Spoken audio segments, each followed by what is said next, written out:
জানেন কি, ভারতের একমাত্র শিব মন্দির যেখানে নন্দী নেই।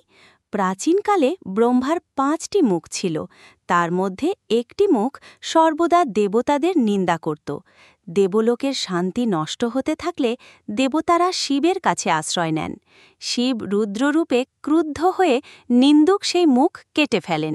মুখটি পতিত হওয়ার সঙ্গে সঙ্গেই শিব ব্রহ্মহত্যার পাপে দগ্ধ হন। সেই মহাপাপ দূর না হওয়া পর্যন্ত শিব স্থির থাকতে পারলেন না। তিনি বিভিন্ন তীর্থে ঘুরে বেড়াতে লাগলেন। অবশেষে তিনি এসে পৌঁছালেন গোদাবরীর তীরে। সেখানে নন্দী শিবকে পথ দেখালেন। প্রভু, রামকুণ্ডে স্নান করুন, আপনার পাপ মুক্তি মিলবে। শিব বুঝলেন, নন্দী শুধু ভক্ত নন, আজ তিনি গুরু, যিনি শিষ্যকে মুক্তির পথ দেখান।